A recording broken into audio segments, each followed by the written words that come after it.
Océan. Bonjour. Bonjour Mathieu. Bonjour. Comment ça va? Super bien, merci de me recevoir. On se connaît un petit peu avec Océan parce qu'il a travaillé à l'hôtel au Grand Tonic Hotel. Il a fait 2 saisons avec nous, très très forte, très chef de rang, passionné et méritant.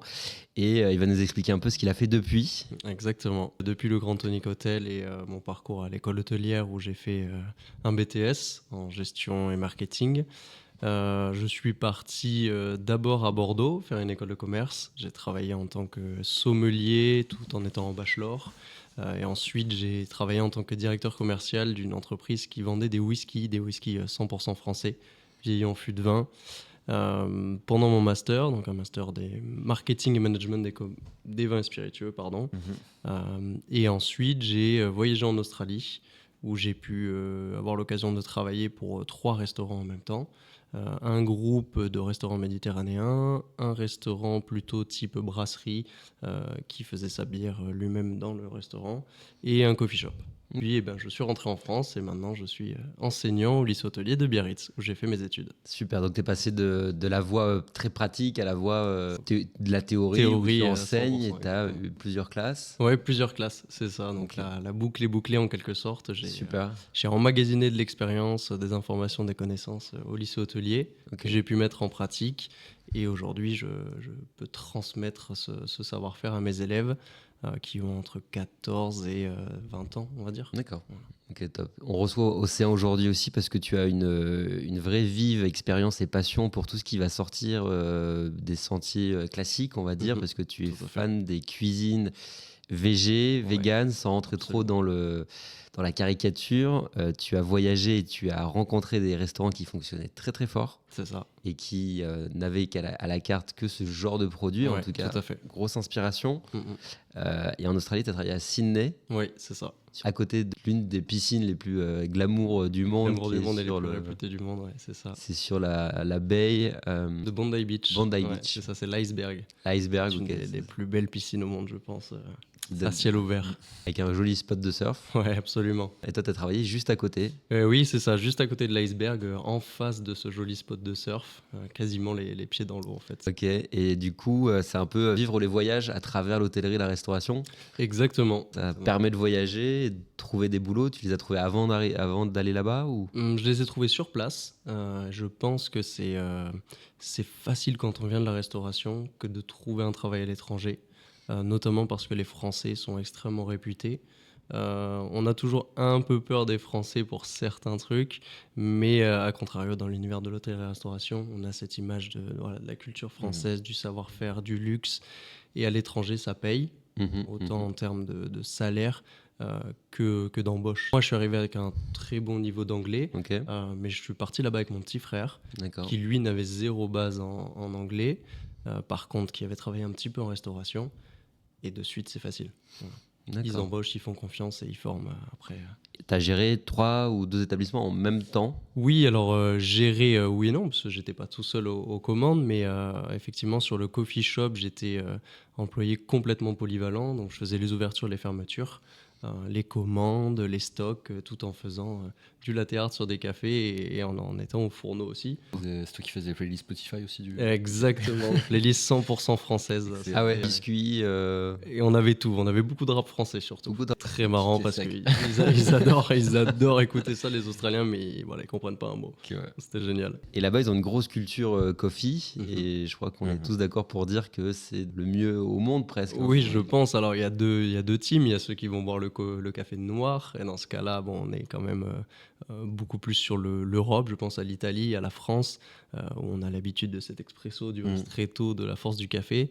Et à l'inverse, à l'anglo-saxonne, ils le consomment avec du lait. Et beaucoup plus de lait que de café.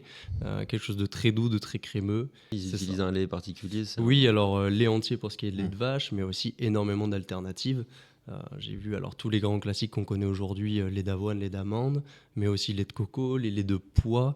et tous ces dérivés en fait qui marchent fabuleusement bien. Ok, ça t'a inspiré du coup, parce que toi, tu essaies de moins consommer le Ça. plus possible de produits laitiers Ouais, ou exactement. de produits qui viennent des animaux. Exactement. Alors au début, j'avais commencé par la viande en général. Ok, Et puis à force d'être inspiré à droite à gauche par ces solutions, ces alternatives, effectivement, ça ok, est venu impacter ma vie en quelque ok, sorte. super. Est-ce que la viande à l'étranger, ça t'a impacté aussi? L'Australie, effectivement, c'est pas les mêmes conditions d'élevage, pas les mêmes normes.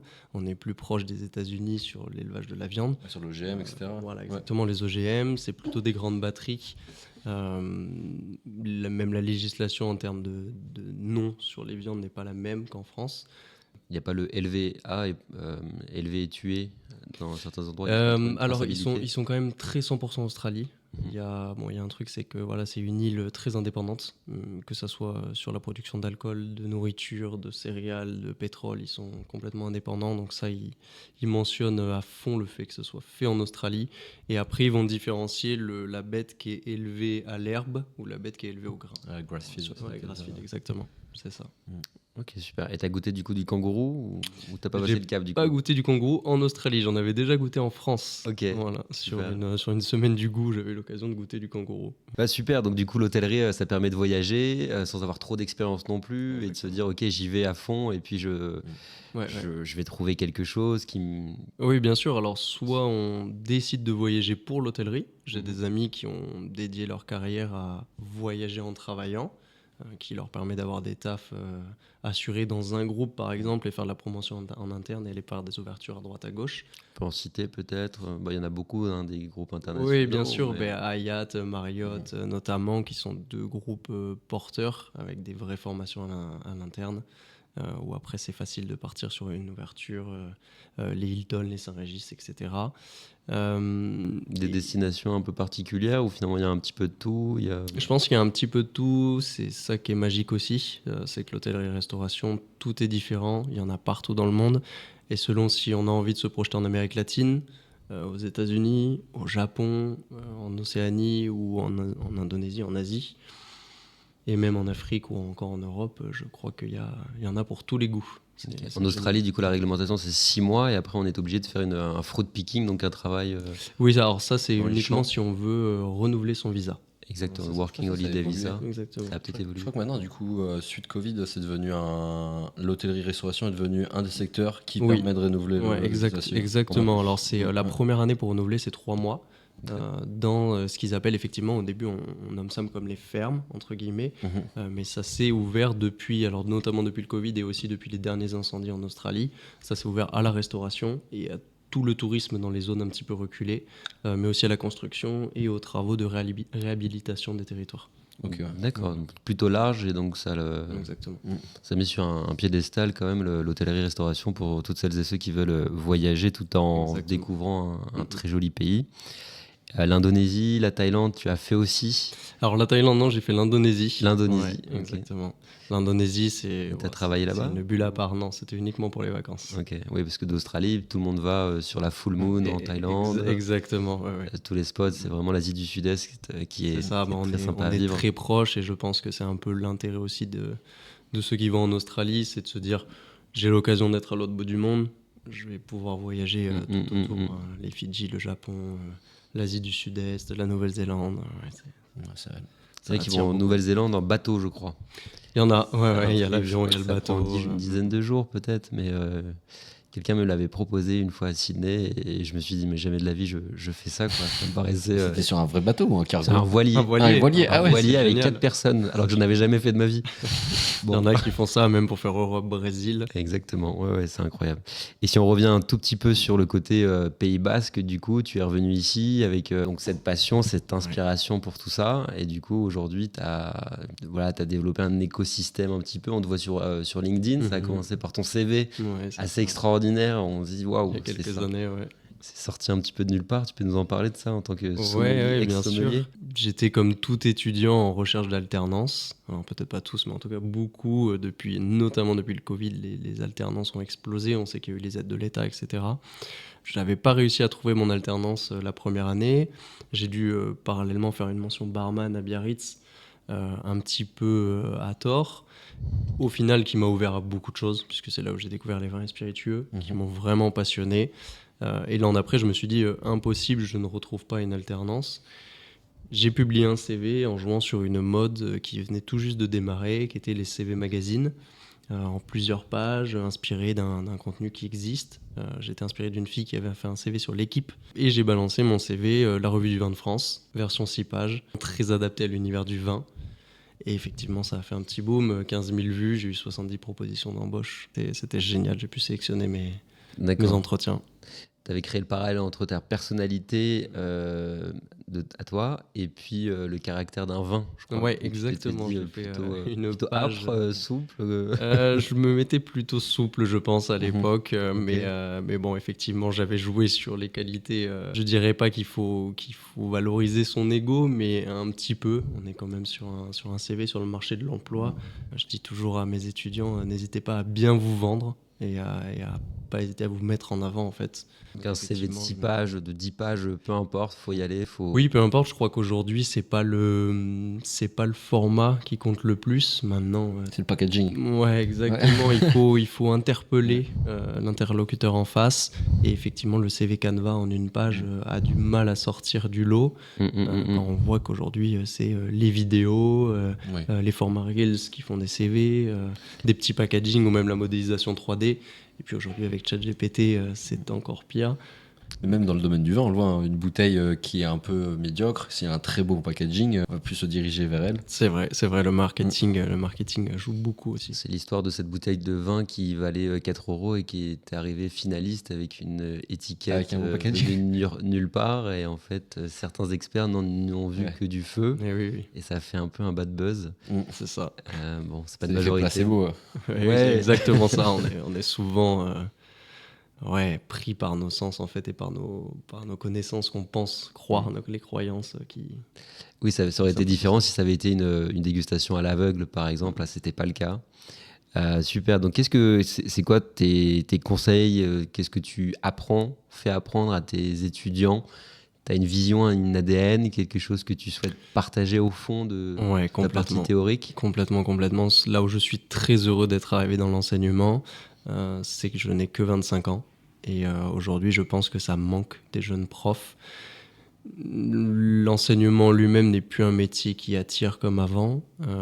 Et aujourd'hui, la restauration, en tout cas l'enseignement dans la restauration, est dominé par des gens qui ont plus de 45-50 ans, qui ont une vision de la restauration assez à l'ancienne, qui ont du mal à se projeter dans ce qui se fait actuellement.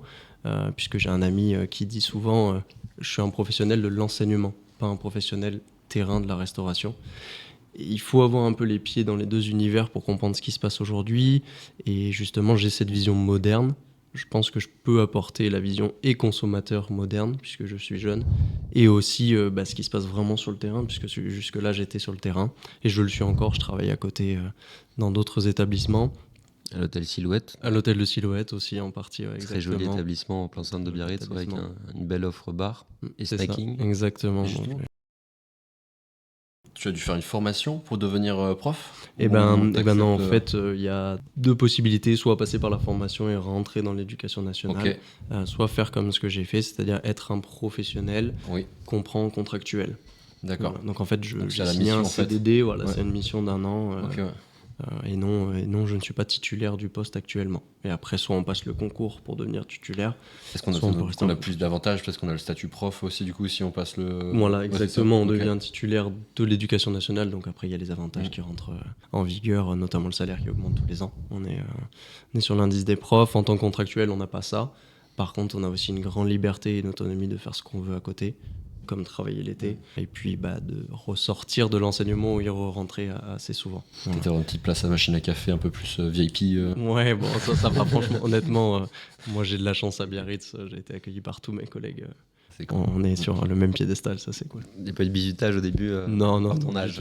Du tout. Et puis je connais heureusement tous mes collègues qui étaient mes anciens profs. Certains avec qui je suis resté très ami, d'autres avec qui j'avais une relation plus prof-élève, mais au final tout se passe très bien. On dit souvent ça des meilleurs élèves qui sont dans l'université ou dans l'école, c'est souvent ceux effectivement qui sont amenés parfois à recevoir des propositions et à rester. Et ça veut dire qu'on a un très bon élève, qu'on participe à une vision plus moderne aussi de la chose, et que du coup l'école fait tout pour que y ait un roulement, ou en tout cas une émulation avec des jeunes comme toi qui a toujours été un très bon élève, oui, assidu. Tout à fait, ouais. Alors assidu, pas toujours, mais en tout cas effectivement j'avais la chance d'être un bon élève. J'ai adoré mes études en hôtellerie-restauration. Donc ça a créé la vraie différence. Le fait d'avoir été très bon à l'école, ça t'a permis d'avoir un bon anglais. Oui, aussi. Et après avoir un réseau aussi, des personnes qui te font confiance, qui te connaissent, d'avoir une belle carte de visite. Tout à fait. Et du coup, en termes de personal branding, c'est un terme un peu à la mode aujourd'hui, qui est la manière dont on va se vendre. Oui, exactement. Avec des outils. Je sais que tu es pas mal sur les réseaux sociaux, tu aimes bien partager un peu ce que tu fais, ce que tu vois. Oui, exactement. Est-ce que tu encourages du coup chacun de tes étudiants à oser justement aller faire du journalistique, un petit peu sur cet angle-là? Ça dépend un petit peu des classes que j'ai, parce qu'il y en a qui sont encore jeunes pour aller se vendre, faire du personal branding. Mais ceux-là, j'essaye de leur apporter la vision très moderne et de les influencer sur ce qu'a fait mon parcours, c'est-à-dire notamment le voyage. Donc à leur dire, voilà, l'hôtellerie-restauration, c'est pas que la France. Voyagez, partez, découvrez, apprenez des cultures, apprenez des langues. Et plus on se dirige vers les classes qui sont déjà, eux, majeures, qui ont une idée de ce qu'ils veulent faire, effectivement, j'essaye de leur... déjà de les amener sur le terrain des réseaux, que généralement on voit plutôt en école de commerce. Donc je leur parle de LinkedIn, on essaye de faire ensemble des CV un petit peu différents. On les emmène au salon, comme Oresta, justement, qui s'est déroulé il y a quelques semaines à Biarritz, qui puissent rencontrer du monde, se montrer, voilà, dire aujourd'hui c'est nous les futurs ambassadeurs des marques, des restaurants, des produits qu'on va leur proposer. C'est important qu'ils puissent goûter à tout, rencontrer des gens et effectivement se forger une image en travaillant et en travaillant bien. Parce que j'ai souvent la remarque de quelqu'un qui va dire non mais moi j'ai rien à faire sur LinkedIn, soit je recherche pas de travail, et l'autre c'est j'ai pas forcément mon expertise, ou en tout cas j'ai pas la légitimité pour parler publiquement. Que pour le coup, tout le monde a son mot à dire sur les réseaux, ça c'est sûr. Ceux qui n'ont pas d'intérêt à aller sur LinkedIn, il y a effectivement certaines professions. J'ai des amis qui sont dans l'univers artistique. Moi, ils ne voient pas l'intérêt d'être sur LinkedIn, et je peux totalement le comprendre. Dans des métiers qui sont plus d'image et de relations clients, on peut se démarquer sur les réseaux et c'est important. Et puis effectivement, il faut casser cette barrière de penser que LinkedIn, ce n'est que pour les grands professionnels du B2B. Au contraire, chacun a son mot à dire. C'est un vrai réseau social maintenant. C'est un vrai réseau social, mais tout à fait. On n'a pas besoin de chercher un boulot finalement. Justement, on va être amené dans le futur à recevoir des opportunités. Oui, tout à fait. Mieux vaut se construire une petite image de marque, en tout cas essayer dès le départ de faire et de tester des choses et voir un peu la réactivité de ça. Super. Et sur les producteurs locaux, du coup maintenant on y vient un petit peu avec tous ces producteurs là qui sont je t'ai parlé d'Happy Melona justement, qui fait du miel. Du miel à Osgore, ouais. Et il y a pas mal d'autres maraîchers notamment. Oui, totalement. On a la chance d'avoir pas mal de producteurs, d'acteurs locaux, que ce soit sur le Pays Basque et dans les Landes. On essaye majoritairement de se fournir avec des producteurs locaux. Je pense notamment au fromage, où quand on organise un TP, une TA autour des fromages, notre fournisseur, c'est la fromagerie des Docks. Qui est à moins de 500 mètres du lycée hôtelier et qui, lui, se fournit avec des producteurs locaux. Il se source avec des fromages qui viennent des Pyrénées. Et même quand on a besoin d'un fromage qui vient d'ailleurs en France, on sait qu'il a été sélectionné par un fromager, on sait qu'il possède l'AOC ou l'IGP. Et il y a un certain partenariat avec des fournisseurs locaux. Pour les vins et spiritueux, c'est les vins de Vincent, avec Vincent Mestoy, qui nous fait la carte des vins. D'accord. La cave de Vincent. Ouais, la cave, c'est ça, exactement. Et qui nous font la carte des vins du sélection. La sélection, en partenariat avec un de mes collègues. Un petit moment publicité, on peut déjeuner au restaurant d'application donc du lycée hôtelier. Absolument. Qui se trouve pas très loin de la gare, pour ceux qui connaissent pas. Très agréable, avec une petite... on y a une vue à 360 ou presque. Oui, quasiment, au moins 180 sur la Rhune. S'il fait beau, c'est absolument génial, puisqu'on voit... quasiment tous les Pyrénées. On voit trois monts magnifiques devant la baie vitrée. Les jours de brouillarta, c'est un petit peu plus compliqué, mais j'imagine. Ça reste très très agréable. On sent plus qu'il y a dans ce qu'il y a dans l'assiette. Voilà, exactement. Mais oui, on a la chance d'avoir un restaurant qui est au 3e étage du lycée avec vue sur les Pyrénées, où on propose un déjeuner brasserie le midi, avec un tarif tout à fait abordable, et le soir en menu gastronomique. Combien les prix? On est sur 18 € entre plat dessert le midi, hors boisson, mais voilà. Pour un brasserie quasi bistronomie, on est sur des prix qui défient toute concurrence. Ce qui est normal puisque ça va être produit par des élèves et servi par des élèves. Donc on sait toujours qu'ils sont en pleine formation. Est-ce qu'il y a des employeurs, restaurateurs qui viennent au restaurant pour débaucher, en tout cas pour embaucher les futurs en se disant tiens, celui-là il est pas mal, je me ferai peut-être. Ça arrive. Ça peut arriver discrètement. On en a eu quelques-uns discrètement. Des fois, effectivement, on voit juste sur la réservation, mais ils viennent pas en mode professionnel. Oui. Ça arrive. Beaucoup aussi viennent voir leurs enfants. Parfois, les enfants sont au lycée hôtelier et sont des enfants de restaurateurs du coin ou d'ailleurs, généralement d'Aquitaine, de la région bordelaise ou du Pays Basque. Mais sinon, on accueille beaucoup de professionnels sur les CCF notamment. Ils viennent noter les élèves. Où on les invite lors d'événements, de galas, etc. Ou carrément pour des menus croisés avec des chefs étoilés. 4 mains, 6 mains. Exactement. Des déjeuners ou des dîners à 4 mains, 6 mains. Vous avez fait avec des grands chefs étoilés? Alors oui, en date, j'ai pas forcément les derniers en tête qui sont passés, mais c'est vrai que cette année, on a la chance d'accueillir André Rosier, un restaurant Les Rosiers à Biarritz, une étoile Michelin, qui est une meilleure ouvrière de France. Et qui fait partie de l'équipe pédagogique cette année. Super. Et donc c'est vrai que c'est assez génial même pour les élèves de travailler avec le col bleu, blanc, rouge, avec quelqu'un qui est étoilé et de proposer des fois des menus qui sortent du lot. En plus c'est inspirant pour eux. Ouais, bien sûr. Ouais, col bleu, blanc, rouge, donc le col MOF, meilleur ouvrier de France, qui existe dans beaucoup de disciplines. Oui, quasi toutes les disciplines. Vous allez un peu à la pêche, il y a une personne qui est en charge des partenariats qui va à la pêche un peu avec pour rencontrer tous les chefs étoilés. Oui, si c'est pour l'enseignement, là c'est vraiment la directrice qui va prendre ses décisions. Mais sinon, effectivement, on a un pôle bureau des entreprises qui est à la recherche permanente de partenaires pour les stages. Pour les salons, pour des échanges avec des écoles, histoire d'avoir un vrai partenaire Erasmus européen, effectivement des chefs, l'école culinaire basque, etc. Et toi, tu enseignes quoi comme matière exactement? Moi, j'enseigne le service et l'hébergement, mais voilà, ça s'élargit à toute la restauration, sauf la cuisine. Je touche pas du tout à la cuisine, mais ça m'arrive d'intervenir sur le bar, sur la sommellerie. Sinon, mes disciplines majoritaires sont le service et l'hôtellerie. Donc proposer un bac techno. Voilà, moi je suis sur les bacs techno, c'est ça, exactement. Je suis enseignant sur les bacs techno, les secondes, les premières et les terminales. On les accompagne sur 3 ans à vraiment découvrir le monde de l'hôtellerie-restauration de A à Z sur les 3 volets.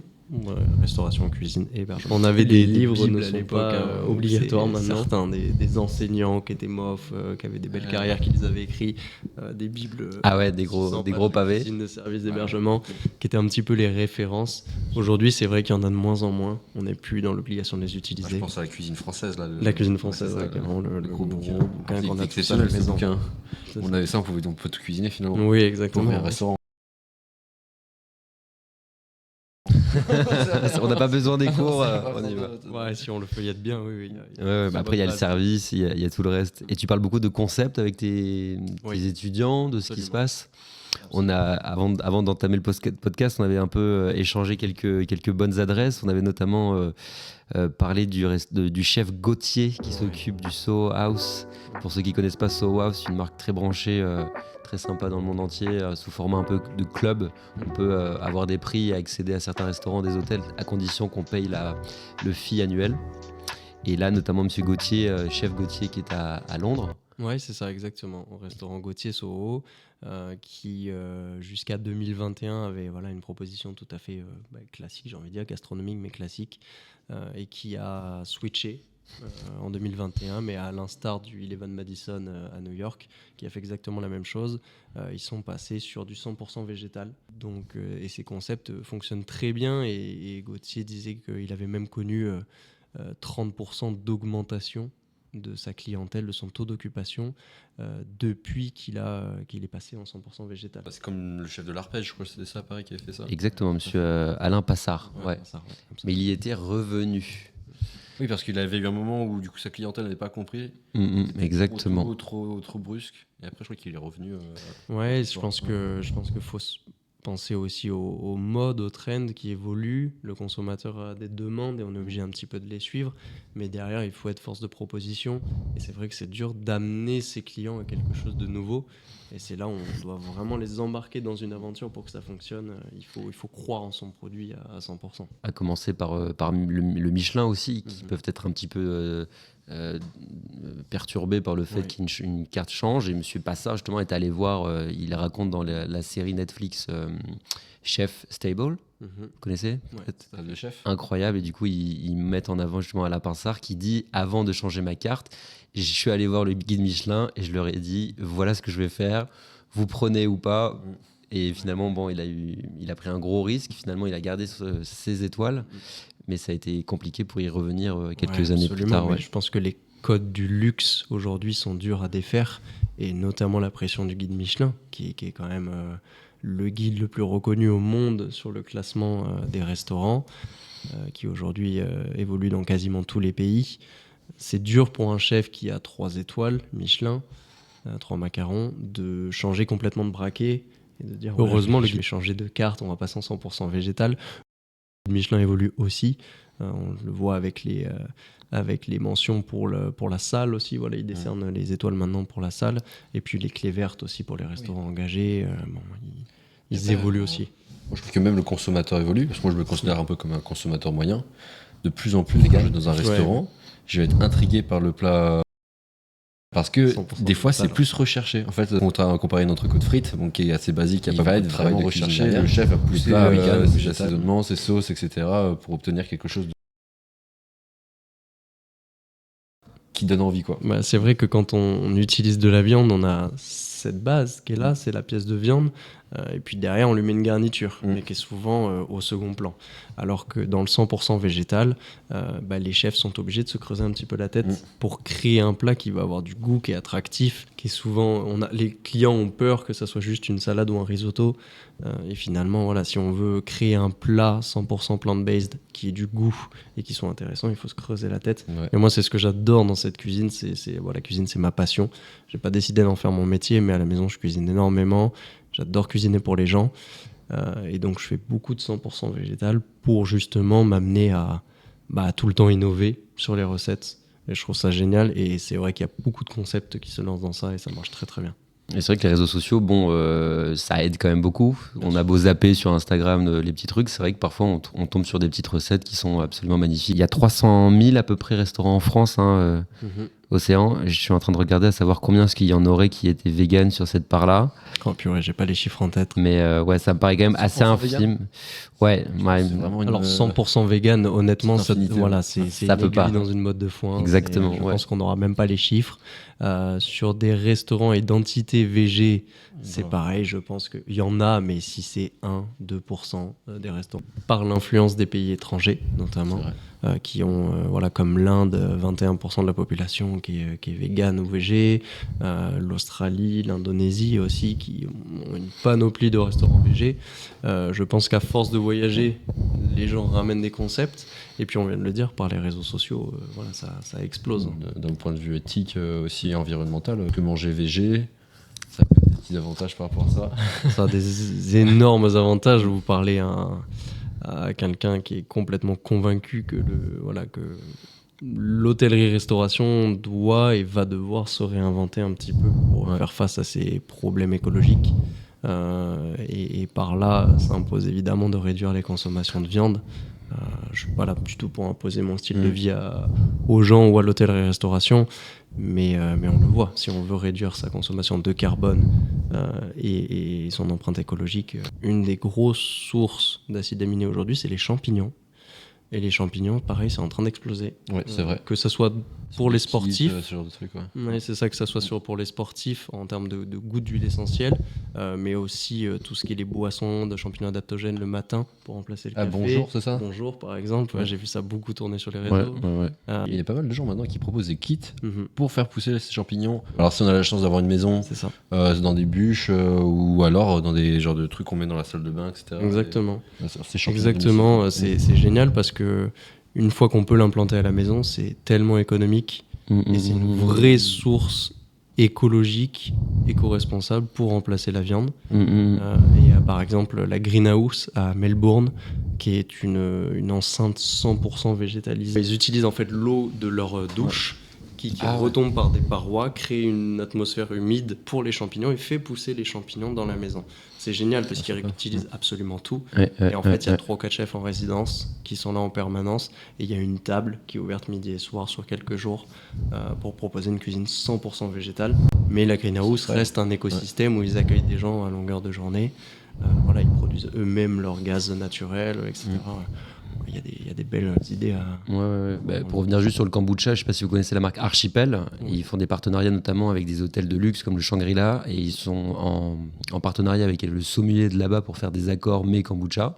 Et ça fonctionne de fou. Et en plus de ça, je vois qu'il y a une petite tendance aussi au kombucha un peu alcoolisé. Bon, c'est pas pas le but en soi, mais ça peut plaire aussi. Donc le kombucha, c'est une fermentation, donc on peut pas dire que ce soit une boisson sans alcool. Oui, faire attention, on ne peut pas le vendre comme une boisson sans alcool, notamment en femme enceinte. Il y en a toujours un tout petit peu. Certains vont en chercher plus, certains vont en chercher moins. Mais kombucha, on a notamment Dacha qui fait ça ici au Pays Basque, qui ont leur atelier de fermentation à Anglette et qui font les kombucha et aussi les miso. C'est super, on a tous ces acteurs en local et ça c'est... Et vous connaissez aussi ceux qui récupèrent le maracafé du coup, qui permettent de les mettre dans des sacs à la verticale dans des endroits humides comme des garages. Ils font des trous, ils plantent assez simplement des graines de champignons.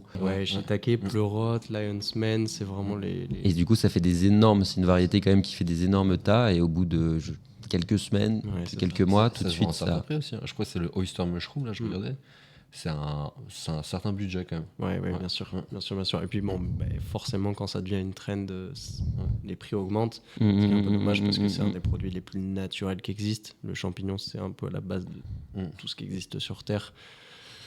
C'est dommage d'en arriver là. Mais en même temps, si ça peut être une vraie alternative à la viande. Et les champignons, c'est vrai que c'est marrant, c'est une vraie alternative, je crois, à la viande, parce que ça a le goût même de la viande. Si on le cuisine bien, on peut faire un trompe-l'œil un peu. Mais oui, tout à fait. Mais faut bien se dire que la viande, ça a le goût des épices qu'on lui donne et de la cuisson qu'on lui apporte. Ce qu'on aime, c'est la réaction de Maillard qui est dessus, c'est les sucres de caramélisation.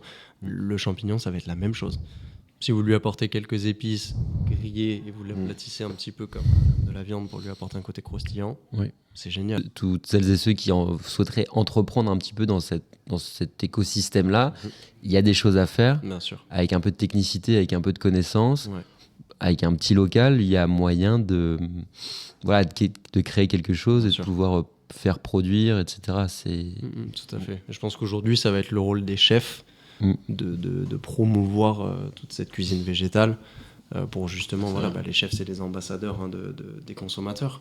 Donc si à travers leurs restaurants et les réseaux sociaux, ils peuvent montrer ce qu'on peut faire pour développer la cuisine végétale et avoir une petite alternative, que ce soit écologique ou pour réduire un peu sa consommation de viande sans forcément tout arrêter. Ils ont un rôle à jouer là-dessus. Donc quand tu as un semi-marathon, un gros trail, tu te fais pas de protéines Non, je me fais pas une grosse entrecôte quand même pour préparer un marathon. Non, mais entrecôte de champignons, non, tu te fais un truc un peu costaud, des œufs, tu t'autorises même pas les œufs. Je m'en autorise en extérieur. En fait, j'ai un concept des gâteaux, un peu perso, mais à la maison, je ne consomme plus de source animale. Hormis le miel, j'ai décidé de ne plus utiliser de source animale et honnêtement ça fonctionne, il y a tellement d'alternatives. En extérieur, j'en consomme toujours, je ne peux pas mentir, que ce soit du lait, du fromage et des œufs, notamment parce que si on mange à l'extérieur, l'offre végane est tellement pauvre, pardonnez-moi l'expression, en France, que c'est très dur.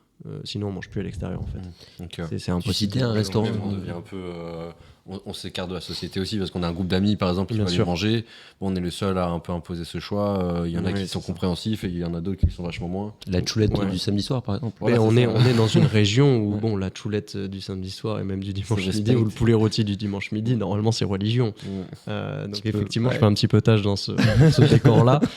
Mais bon, j'ai de la chance d'avoir des amis très compréhensifs. Oui, t'as des convictions, il faut les garder, c'est super. Exactement. Et tu me parlais d'un restaurant au Danemark. Oui, au Danemark. C'est l'Alchimiste. L'Alchimiste. Qui a 2 étoiles Michelin, qui est un restaurant complètement fou, si on peut parler de restaurant d'ailleurs, parce que c'est une expérience plus qu'un restaurant.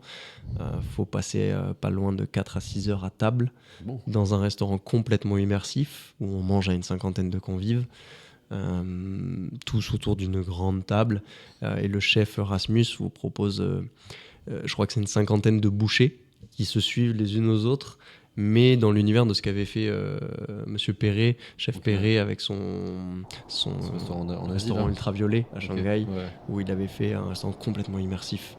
Et ben là, c'est la même chose, c'est-à-dire qu'il y a des vidéos, il y a des projecteurs, il y a aussi parfois des sensations, des odeurs qui sortent, et des plats qui sont mis...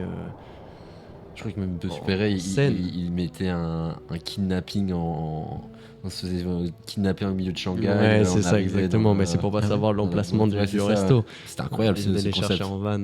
Ah ouais, carrément. Les yeux bandés, etc. Pour pas découvrir l'emplacement du resto. C'est des restos qui coûtent très cher quand même. Ah oui, j'imagine, pour rester 6 à 8 heures. Mais là, c'est une expérience. Et ce qui est bien avec ce chef, c'est qu'il cuisine quand même des produits animaux, mais tout en essayant de dénoncer une certaine surconsommation et tous les problèmes écologiques qu'il y a sur Terre. C'est assez fou ce qu'il fait, mais il utilise des tas de techniques, notamment la cuisine moléculaire. Moléculaire, ok. Par ici, à Arsac, justement, qui sont très poussés là-dessus. Ils ont justement, je crois, un pape de la moléculaire dans le coin. Ouais. Et du coup, ils ont aussi, chez Arsac, quand vous montez à l'étage à droite, ils ont justement ce potager vertical fermé, en fait, qui leur permet de produire, je crois, une petite partie de leurs produits et de leurs plantes. Génial. C'est super intéressant. Bah oui, bien sûr. Ouais. Et du coup, toi, maintenant, avec toutes tes expériences, ta vision que tu as, ce que tu as pu aussi apporter à tes élèves, si tu te mettais à la place de tes élèves maintenant et que tu sortais du lycée hôtelier, qu'est-ce que tu envisagerais comme carrière ? C'est intéressant. Si je sortais du lycée hôtelier, disons demain, je pense que j'irais encore plus vite à l'étranger, ça c'est sûr. Bien qu'en soi je l'ai fait, mais je pense que je ne changerais pas mon braquet sur ça. Par contre, à l'inverse, moi quand j'étais plus jeune, j'avais une vision très carrière. Je voulais absolument être maître d'hôtel dans des restaurants très gastronomiques, étoilés, etc. Et puis j'ai revu mes intentions à la baisse en découvrant certains concepts. Alors à la baisse, juste en fait différents, pas forcément à la baisse. Mais j'encouragerais mes élèves, et je pense que je serais cet élève à voyager partout pour découvrir les concepts le plus vite possible et savoir ce qui me plaît vraiment. Parce qu'on leur apprend un certain style de restauration en France. Et je pense qu'il faut qu'ils se fassent leur style de restauration. Et comment est-ce que tu fais aujourd'hui, notamment au Pays Basque, pour lorsqu'il y a des fêtes comme la foire au jambon, est-ce que tu fais fi ou est-ce que tu joues le jeu, ou est-ce que justement c'est un peu ta conviction et un peu ta manifestation à toi de ne pas t'y rendre ? Ouais, exactement. Alors, j'ai pas envie d'utiliser le terme manifestation parce que j'ai pas envie du tout d'être la personne qui va être contre ce genre de fêtes historiques qui sont quand même la base de la culture locale. Mais c'est une conviction très perso. Comme je disais tout à l'heure, je vais obliger personne à avoir les mêmes convictions que moi. Mais effectivement, aujourd'hui, j'y trouve pas mon équilibre à aller aux fêtes de Bayonne ou à la foire au jambon, encore pire. Donc non, je n'y suis pas allé. Mais je pense qu'ils avaient largement assez de monde pour pas avoir besoin de moi. Il y a pas de fête de Bayonne, pareil, du coup. Fête de Bayonne, c'est plus pour l'alcool. Mais voilà, ça c'est ok. Bon, sans faire de toi un profil très sérieux, mais atypique, mais tu bois pas non plus d'alcool depuis quelques temps. D'alcool, effectivement. Au même temps, Gad Elmaleh, peut-être, il a fait son coming back. Peut-être, je sais pas quand est-ce qu'on a arrêté, mais moi c'était il y a à peu près un an. Il y a un an. Ça va faire un an, effectivement. Et même un samedi soir. Ouais. J'allais te demander même avec une côte de bœuf, mais du coup ça marche pas. Non, c'est plus simple avec la cuisine végétale déjà, ça enlève effectivement la cornée et vin qui était assez historique sur la viande. Mais non, ça c'est pour moi il n'y a pas d'alcool, mais c'est. Et tu as toujours cette petite réflexion à chaque fois quand tu commandes une boisson où la personne avec qui t'es ou qui va prendre ta commande du coup va pas forcément comprendre pourquoi est-ce que tu prends pas une bière ou un verre de vin. Ouais, la pression sociale. Elle est énorme. Elle est invisible, mais elle est énorme. Et ne serait-ce qu'avec des amis. Tout à fait. Le plus dur au début, ça a été de convaincre mes amis. Mais heureusement, j'ai envie de dire, j'étais entouré par des bonnes personnes, donc on vite compris, heureusement. Mais j'en parlais encore tout à l'heure avec des amis. La pression sociale, c'est vrai qu'elle est là, elle existe, on s'en rend pas forcément compte. Même par des cerveaux. Mais en fait, tout le monde consomme de l'alcool. C'est devenu presque une base, presque une obligation. On est un lien social, ouais. Un lien social. Tu utilises le mot devenu, je pense que ça l'a toujours été. Oui, ça l'a toujours été. C'est vrai que ça fait un petit moment, mais voilà. Patrimoine français, ouais. Mais encore plus, et je pense depuis le Covid. Le Covid a été un précurseur de un catalyseur de pas mal de choses, même si on l'utilise souvent en excuse. Mais on a encore plus développé ce côté apéro à la maison. Avec les apéros visio, etc. Et après, les gens ont voulu ressortir très vite et c'est resté. On a absolument consommé l'apéro et c'est de plus en plus. Et avec ce trend ainsi de l'apéritivo en Italie, des bars à vin en France, on a créé quand même...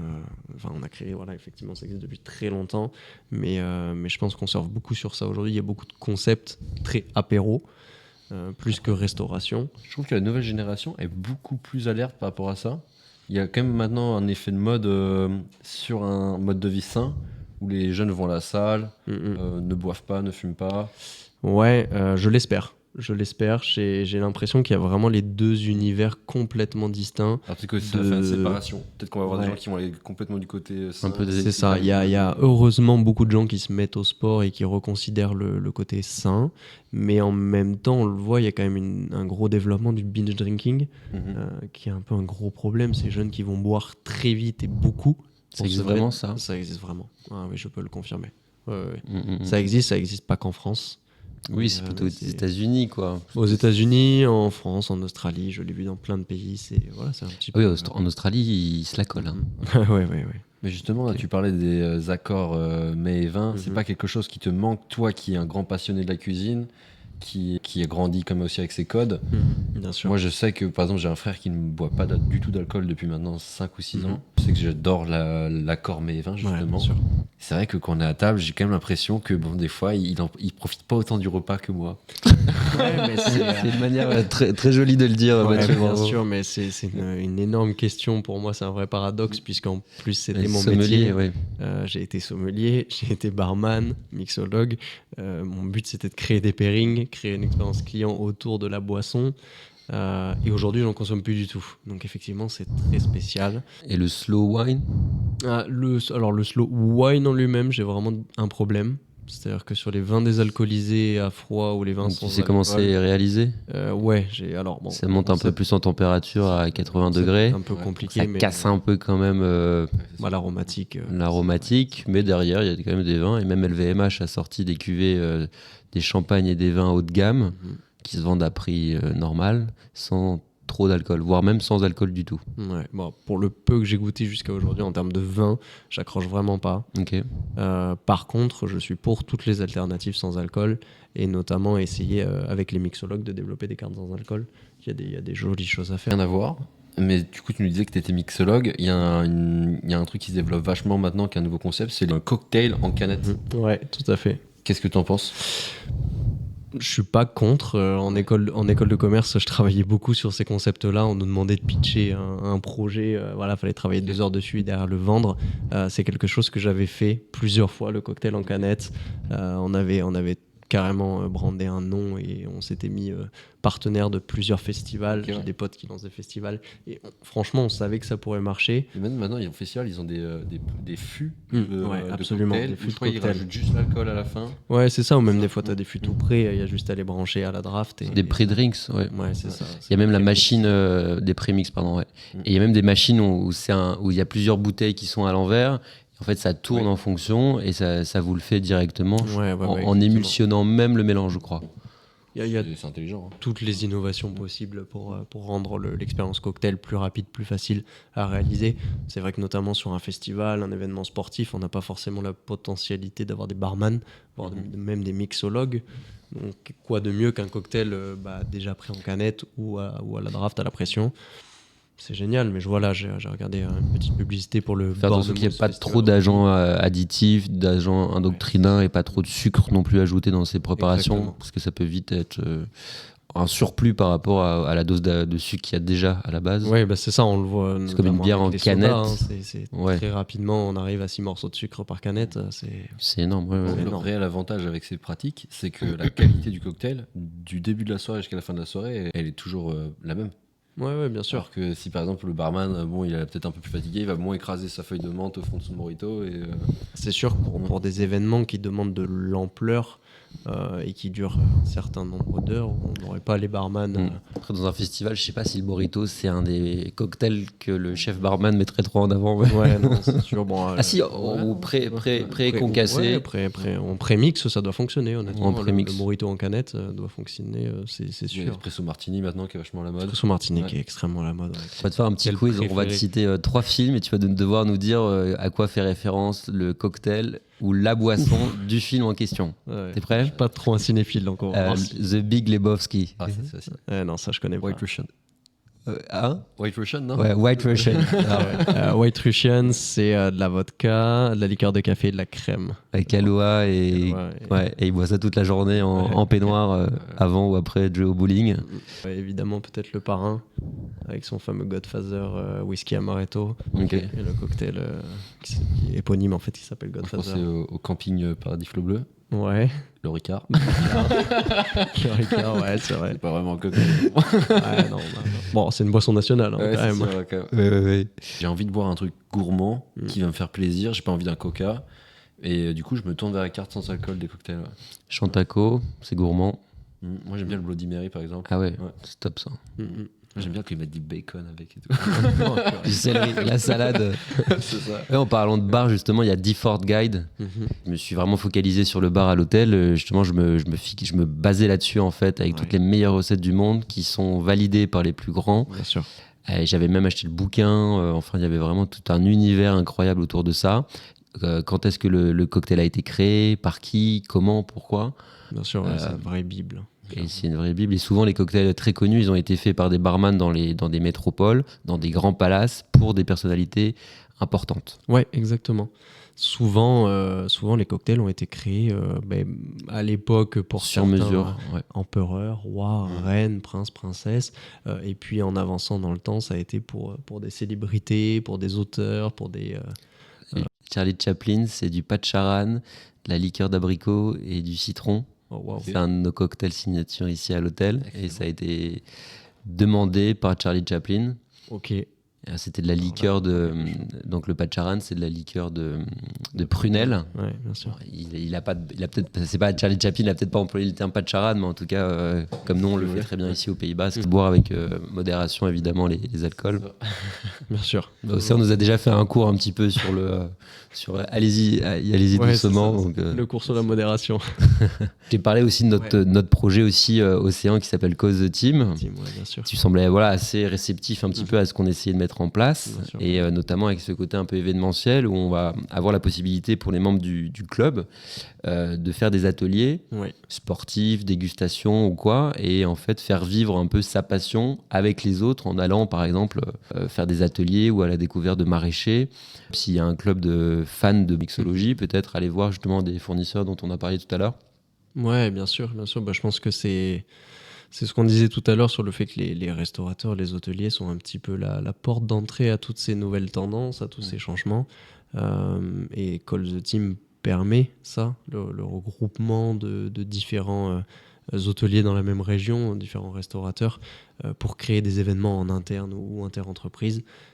Et donc, effectivement, aller découvrir des acteurs locaux qui soit sont tout simplement des acteurs locaux dynamiques, soit qui proposent des alternatives. Celle dont on vient de parler depuis tout à l'heure. Est-ce que tu penses qu'il y aurait justement du public pour aller par exemple sur un apiculteur, voir un peu comment ça se passe ? Ouais, tout à fait. On parle de champignons. Exactement. Et en fait, je pense qu'on est en hôtellerie-restauration, on est tous un petit peu demandeurs de connaître ses fournisseurs, de connaître ses produits, de pouvoir parler de ce qu'on vend. Et puis, les gens ne sont pas forcément formés. J'ai l'impression que c'est que pour les privilégiés, si je puis dire. C'est que sur le responsable, c'est que sur telle ou telle personne. Parce qu'évidemment, on va pouvoir avoir cette possibilité d'emmener toute l'équipe. C'est ce qui se fait déjà un petit peu, mais peut-être pas suffisamment. Ouais. Et toi, Océan, du coup, tu as cette vocation un peu pédagogique aujourd'hui de redonner tout ce que tu as appris. Est-ce que toi, tu te vois organiser des ateliers sur Call the Team Oui, avec grand plaisir. Okay. Alors, je pense que mon domaine, du coup, c'est plutôt l'alternative.